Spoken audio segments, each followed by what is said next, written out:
Okay guys, so guys, now here is our pneumatic directional valve. This is 5-2-way valve. Okay, so this one is pneumatic signal. So now guys, as you see, we have problem here. See, and also we have problem here. So what we will do guys, we will modify this one.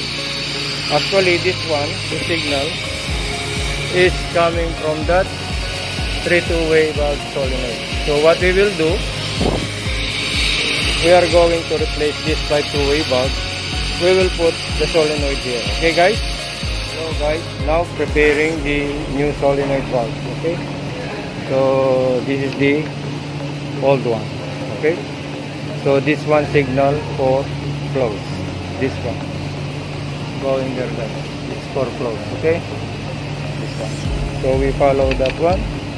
So we cannot like this. Okay, so this one now for close there. Okay guys,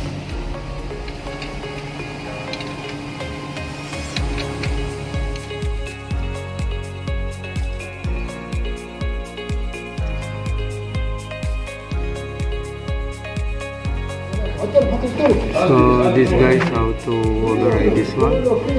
Right click, then you put create online test. Okay,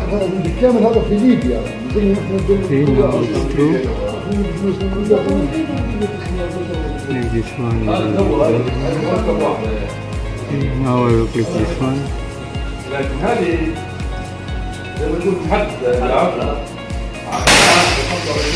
I override. Can you check now?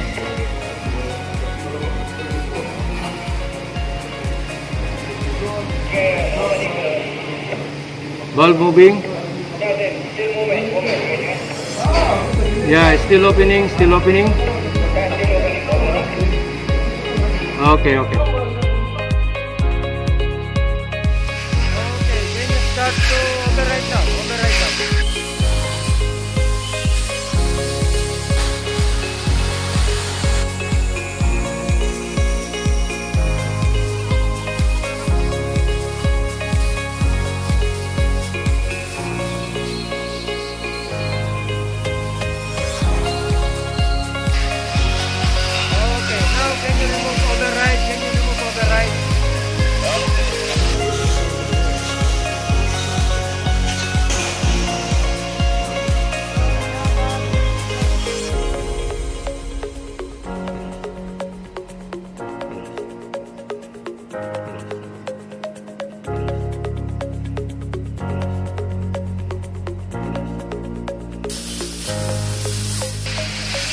Okay, but So this is the output signal. This is for close signal, and the other one, that is the another output, that is for open signal. Okay guys, thank you for watching. Please like